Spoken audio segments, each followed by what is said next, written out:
আরো কিছু খবর নিয়ে এখন একটি ডেস্ক রিপোর্ট।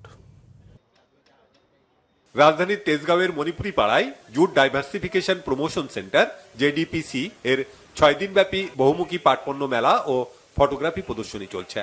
বস্ত্র ও মেলা পরিদর্শন করেন পাট মন্ত্রণালয়ের উপদেষ্টা শেখ বশির উদ্দিন। পাটের ইকোসিস্টেমকে পাট ব্যবসার সবচেয়ে বড় সমস্যা বলে মনে করেন এই উপদেষ্টা। কৃষক দলের প্রতিষ্ঠাবার্ষিকী উপলক্ষে বর্ণাঢ্য র্যালি ও সমাবেশ হয়েছে ফরিদপুরে। কৃষক দলের সাধারণ সম্পাদক শহীদুল ইসলাম বাবুল বলেছেন, ফ্যাসিস্ট শেখ হাসিনা ভারতে বসে দেশে সাম্প্রদায়িক পরিস্থিতি তৈরি করতে চায়। বাংলাদেশের যুবক কৃষক তাদের প্রতিহত করতে প্রস্তুত। ফরিদপুরের র্যালি পূর্ব সমাবেশে তিনি একথা বলেন। বিকালে শহরের ব্রহ্ম সমাজ সড়কে এ সমাবেশ হয়।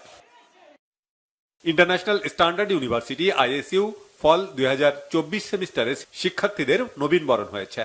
বিশ্ববিদ্যালয়ের মহাখালী ক্যাম্পাসে ইউনিভার্সিটির উপাচার্য প্রফেসর ডক্টর আব্দুল আওয়াল খানের সভাপতিত্বে অনুষ্ঠানে প্রধান অতিথি ছিলেন বোর্ড অব ট্রাস্টিজের chairman engineer AKM Mosharraf Hossain. বক্তারা বলেন, উন্নত ক্যারিয়ার গঠনে পড়াশোনা যেমন করতে হবে, তেমনি ভালো মানুষ হয়েও গড়ে উঠতে হবে। দেশের একমাত্র প্রবালদ্বীপ সেন্ট মার্টিনের সুরক্ষায় একযোগে কাজ করবে প্রাণ RFL ও জাতিসংঘ উন্নয়ন কর্মসূচি UNDP। এ লক্ষ্যে দুটি প্রতিষ্ঠান যৌথভাবে সেন্ট মার্টিন পরিবেশ সংরক্ষণ ও টেকসই অর্থনীতি শীর্ষক একটি উদ্যোগ নিয়েছে। সোমবার সেন্ট মার্টিনে এর উদ্বোধন করেন পরিবেশ অধিদপ্তরের পরিচালক মোহাম্মদ সুলাইমান হায়দার। এই উদ্যোগের অধীনে সেন্ট মার্টিন দ্বীপের পরিবেশ দূষণকারী বর্জ্য সংগৃহীত বর্জ্য পরবর্তীতে রিসাইক্লিং করা হবে।